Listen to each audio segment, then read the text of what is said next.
Welcome to you two gentlemen. Paul, another familiar face and regular visitor at the forum. You were saying here last year that there were too many tote products on the market, creating too much confusion and effectively putting up barriers to attracting new customers. And you believe that we are missing some obvious opportunities and quick wins. So tell us a bit more about your vision for refreshing the way that we market and promote pool betting. Thanks, Jason. Thanks for having me back yet again. I'll go pretty to the granular about betting products. And I'm going to use a bit of paper, so I apologise that I'm not being efficient by simply doing it electronically. But in terms of in Australia with Tabcorp and the way we have looked at things, and we see what's happens around the globe with other wagering operators, and there are a number of wagering operators here today. I said last year that things are too complicated, and the feedback we get from particularly newer customers is that the betting product is very complicated. And that's demonstrated by the fact that fixed odds betting on sport is very popular with new customers. However, the good side of that is, from a racing perspective, is that we get a number of customers who migrate across over to either fixed odds betting on racing and eventually pari-mutuel. But pari-mutuel betting still remains very difficult. And I had a quick look around the globe at different products that are around today, and there's a plethora of different products out there in the marketplace.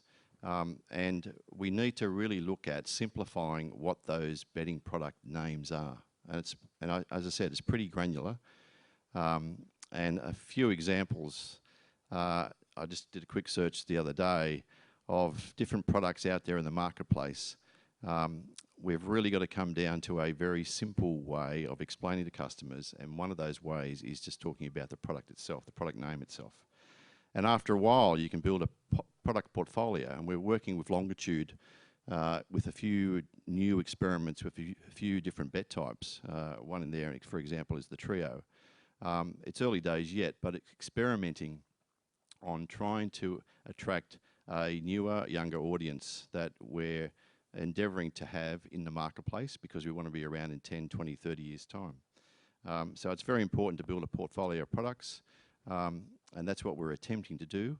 And then you're in a position where you can take products off the market. And I think I mentioned last year, we've got to create a reason for people to come and have a tote bet. And if no matter what the reason is, if there is a reason, it might be simply a promotional effort, it might be just simply a marketing effort, it might be simply a change in the name of the product.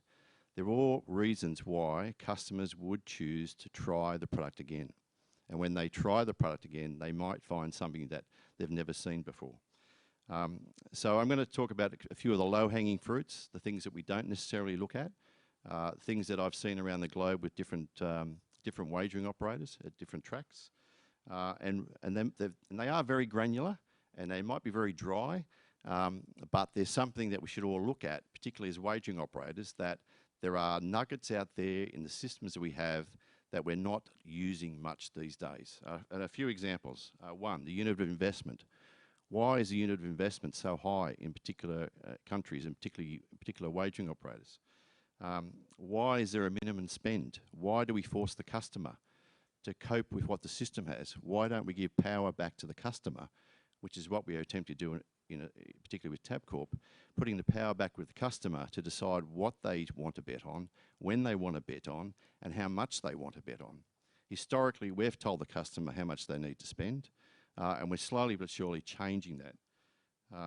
The next one is mystery betting, or computerised betting. I've got an example up there with ATG, a very popular product for them, and it's simply a mystery bet. And again, it's something that sits there. It's a nugget in most totalisator systems that can be used to market totalisator betting once again. And it's something we're guilty of, that it's been there since the year dot. No one really touches it, and there's another opportunity for wagering operators to grow turnover. Just a couple more. The idea of fractional or flexi betting. I've spoken about that year in, year out for quite some time ago, but it still astounds me that there are still operators or countries where you are forced or told as to how much. So, for example, if you have a 4-selection trifecta at $2 per unit, it'll cost you $48. What if you only have $10 to put on? What if you only have $20 to put on? Why don't we put the power back to the customer to decide what they want to bet on? And we'll get business from that in enabling the customer to have power to have a bet. And one last one is the issue of finding liquidity. And I must admit that I am really, it's fascinating to see some of the new initiatives we've got as far as betting products go, but I might talk about that in a little bit later. Thank you, Paul. That's a good introduction. But in terms of the different product types that we have, I mean, you talk about potentially too many bet types, too complicated, needs simplifying. Is it a question then we need to be more effective in terms of our marketing? Do we need to rebrand and refresh existing products, or do we need to be doing things in a fundamentally different way? Oh, I think we've got to do it fundamentally different, and we've had two great examples. One, the World Pool, with Ascot tried with the Hong Kong Jockey Club. When we saw the opportunity, we also participated in that pool. And 12 years ago, we spoke about international commingling at a conference in Singapore. And the title of that conference was From Talking to Doing. And it's sort of taken us 12 years to get to this point where we're actually doing it not regularly, we are doing it more and more.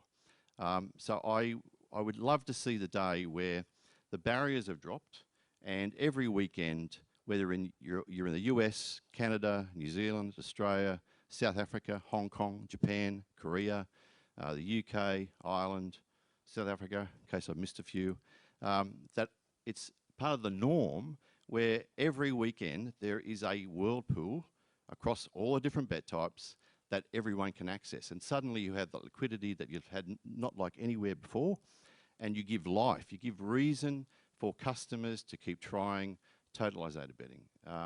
So that's one of the things that really sparked up my interest when we heard about the idea of a world pool. It's a no-brainer. And we've gone down the route of being very conscious with regulators because regulations are tightening day by day, and that's a great thing, it's a good thing. So we're very keen on the idea of compliance in terms of KYC, in terms of AML, in terms of counter-terrorism financing. We believe we've got those structures in place. So we've laid the foundation in many places across the globe about we can do this well, we can look after the customer, we know the customer. So why do we have these roadblocks about race meeting coverage? Why do we have to keep going and to government or to regulators asking for more meeting coverage when actually we've worked very, very hard on the regulatory side to make sure the foundations are right? So that's one example of where we need to change. And you mentioned, obviously, you have your own partnership with Longitude, as does the Hong Kong Jockey Club. We'll be exploring the technology a bit more detail in our next session.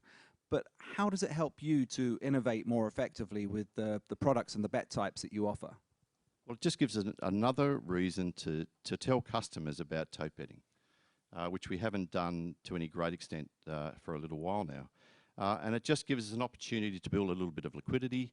It gives us an opportunity to say, hey, something's different, something's changed in the marketplace. Give it a try. Let's see how we go. And we've launched Trio I think about 12 months ago now.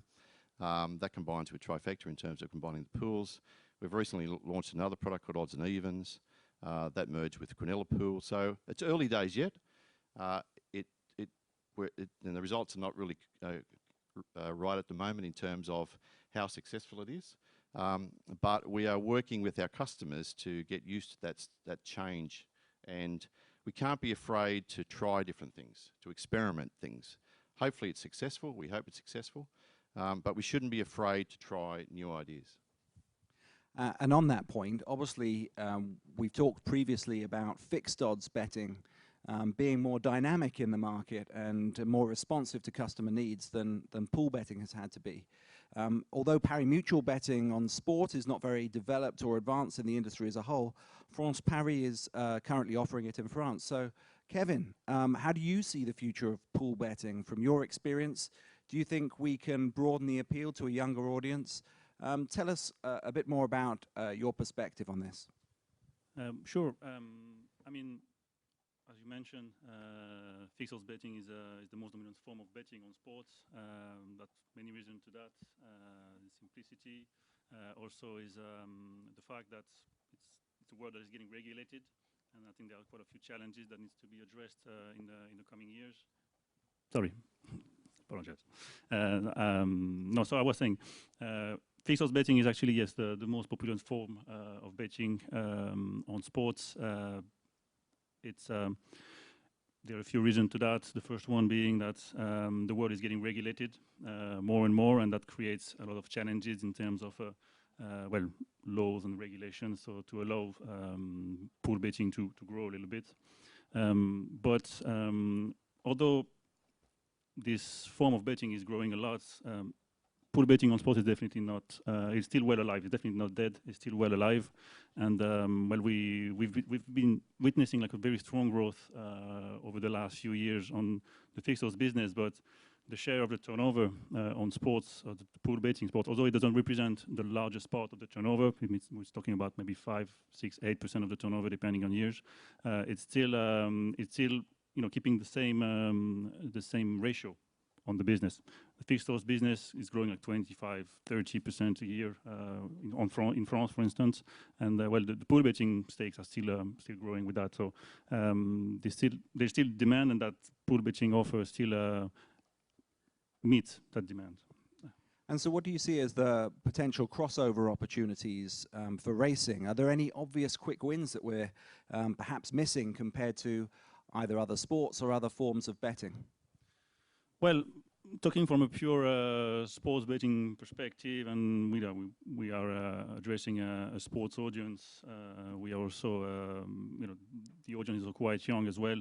We're talking about 18 to 35-year-old people. I mean, if we try to cross-sell the product, if we try to get some inspiration from the sports product and try to make it work from an horse racing point of view, there's still obviously a few ideas that could be implemented. We're talking about new football grids that could be applied to horse racing, for instance. That might actually already exist under one form or another in the horse racing world, but there is still room for it. If we try to cross-sell, actually, the key here, I think this one of the key things is if we try to kind of bring the younger audience that is usually a bit more keen on sports, you're trying to cross-sell it or try to bring it to that horse racing world that might not be the most obvious one they know. Basically, you need to actually bring the product to that audience, not try to take the audience to the product. So to do that, you kind of need to think about its integration within your sports product. Okay.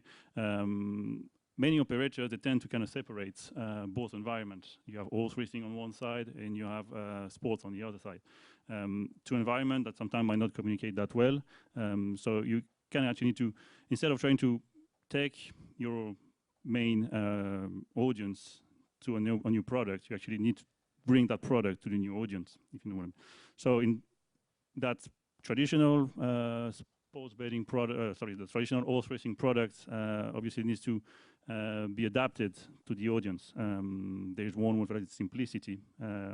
Paul was saying earlier that the product is most likely too complex for the audience. And myself, I'm not very much into horse racing, but a bit more into sports. But I try to even myself, I try to find it quite hard to place a bet or just to try to understand the product itself. So I can only imagine when you have someone that's only betting on fixed odds sports, trying to kind of bring, just to try a bet on the big events, and just within seconds you lose it because basically you won't understand the product. It's not intuitive enough for that audience. So simplicity is definitely key. The product has to be quite easy to understand. There is something that you need to avoid at all costs is complexity. Education is definitely essential for your players, but it's not enough, definitely not enough. So you can build the best product that could be as complex as you want. They won't work because it would be too long for your players to kind of integrate the way it works, if you know what I mean. So simplicity is one of them. There is also a good thing, well, something that needs to be again, addressing that audience, that sports audience, is how we can actually implement the horse racing world within sports, into the sports environment. And that's actually, you would actually need to kind of adopt the code that you have on that environment. It's not all about trying to impose something. It's more about adapting a product to another audience. So to that, it might come with changing UX and user experience, the UE as well, the interface, to kind of bring it closer to what they know on the fixed odds business. Because you also, like, in terms of market display, name of the market, the way you actually pick your bet, the way you place your bets, they all have to kind of bring you need to kind of bring that closer to what they already know. I think you make a really important point. The integration of what the offer is absolutely key, both from a racing and betting perspective. And as you've explained before, Paul, Tabcorp obviously have their own broadcasting network with Sky Racing, which provides you with a direct channel that you can influence the way that sport and betting is both integrated and promoted. How important do you think the role of media is in terms of changing public perception and broadening the appeal? Well, yeah, the answer's pretty obvious. It's very important. But I just want to go back to one question before. It's not a case of fixed odds and tote being mutually exclusive. It's either one or the other. They can coexist. And the challenge is to how you use fixed odds betting to assist tote betting, but at the same time giving customers what they want and giving a product portfolio that crosses the boundaries of tote betting and fixed odds betting across sport and across racing. Because the reality is that your audience gets older and older, and it's the challenge to grab that younger audience over time. If we're here in 10 years' time or 20 years' time, the whole audience have changed. In our last discussion, you saw the impact of how society is changing, and you either accept it and get on the train, or you fight it. And so that's the challenge one has. In terms of media, it's very important. I can remember the days where our Sky Racing, which is our major broadcaster of racing in Australia, there was only one channel, and it was owned by independent party. It was very difficult to get product for venues across the country at the time. Things have changed a lot then. But today we've got Sky One, so we've got Sky One, Sky Two, Sky Thoroughbred Central, so there are 3 channels. But then you've got the change in the way people want to consume the picture. No longer can you dictate how customers are going to see the picture. The old days of broadcasting and watching free-to-air, yes, still relevant, absolutely. But the growing tendency for people to use this, and I guarantee, I'll say everyone in the room, will be using this to watch a race at some stage. And in the last few weeks, I've moved house, and a teenager, we've picked this house because the teenager's at an age where she can have her own granny flat, she can have her own kitchen, bedroom, and what have you. And when we went through the list of what to use to consume media, we got to the TV set. And what size, what do you want? The answer was, no, I don't need a TV set. What do you mean you don't need a TV set? Because I consume all my media on the phone, or on the iPad, or on the laptop. And it's a very different environment to what we're used to. And so from Sky's point of view, we've gone hell-bent down the digital route. And so we've gone from not only broadcasting, from streaming, obviously, and more recently we've just launched Sky Racing Active, which is, previously we've built a model based on a linear programming of racing. Now, again, another example of where we're giving power to the customer, the consumer, the punter, to decide how they want to digest the information. The challenge for all of us is there's so much data about racing. There is so much data about betting. How do you make sure the relevant bits of data get onto a device like that, or get onto the picture that you're seeing, so it remains relevant to as many customers as you possibly can? Don't have all the answers, but there are simple things, and I started this conversation when we looked at the low-hanging fruit, or the bits of nuggets you can look at. One thing that needs to be looked at across the globe is what graphics, what information you put on that picture, because it's so relevant to the decision-making that customers do. Yes, they are consuming it different ways, but it's a great challenge to work out how and where you put that data so people can make a decision and obviously, you know, grow your business at the same time. Well, that's great. Thank you very much to both of you. I'll hand back to Christina now and open the floor to more questions. Any questions from the floor? That's a diesel, actually. You start, you start slow. At the end of the day, we'll have more questions. It's working. I can confirm it's working. We've tested it, actually. No questions? Yes, we do have a question. Fantastic. Thank you, Gillian. Hi, Gillian Mormont, Chairman of Senate. You'll get the joy of me at the end. I'm the thing between you and your drink. So, my question is, we have a particular environment in the UK which makes it very challenging for the betting industry.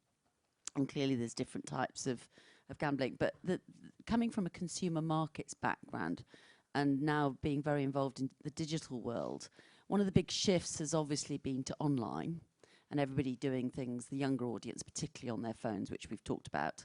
My question is, it's quite tough, isn't it, to reinvent this whole product for a young customer and still keep the more mature ones connected. And there's a whole different challenge around the stuff you talked about on compliance when you're trying to apply the same process to a city guy, because we have a few of those in London, you may have heard, who's betting enormous sums of money but can afford it, and a much younger customer who may be betting enormous sums of money and clearly cannot afford it. How on earth do you reinvent the thing? Because you've got some very conflicting forces here. You've got regulatory push. You've got, different ways people consume media. They don't even want the same product. And meanwhile, you know that the guys with the money will turn up and spend that money, which is what you really truly need to support the sport. Just in terms, sorry, it's a very interesting question because you talk about the older brigade, and the retail in market in Australia is still quite strong, as it is in UK, although some shops are obviously closing for other reasons. But the retail market is still quite strong, but there is obviously a move to digital. And we have a whole responsible gambling program back at Tabcorp, where we have virtually a whole department who monitors betting behaviour and what happens with particular customers. And so if we take the view based on algorithms we have that we suspect something is wrong with the customer or they seem to be betting more than normal, we may, after looking at some different bits of evidence, we may actually contact the customer and ask, is everything okay? So that type of technology has improved quite remarkably over the last 10 years. Whereas before we wouldn't engage that side of the business with the customer as much, but it's in our interest and in the customer's interest that the customer is not disadvantaged, the customer doesn't go broke, so it's in no one's interest to do that. So we've developed a number of responsible gambling programs back at Tabcorp in Australia to actually monitor that, to make sure it doesn't happen. I'm not saying it's perfect, but it's a challenge. But we work very closely with our regulators, and it's something the regulators are very much focused on back in Australia. So. Yeah, well, that's from what we know at France, Pari, like obviously the regulation and the regulators are usually trying to push for a more I would say a more customer-oriented and protected I would say practices. It's always something to try to keep the sports clean and keep the sports betting activity clean as well. So we, as well, Paul was saying, but I can relate to that as well. We're working closely with regulators. It's actually the key point here is to always work hand in hand with your regulators to actually always make sure that it meets all this customer interest in terms of protections, in terms of responsible gambling. Most of us now trying to advertise the product as an entertainment product more and more. I mean, we can see a lot of gamification, a lot of targeting a younger and younger audience more and more, and sometimes might be younger than we thought. But yeah, it's always something that we try to keep in mind as well is to always make sure to do things the clean way. Try to keep the ethics at the top of our priority in the business.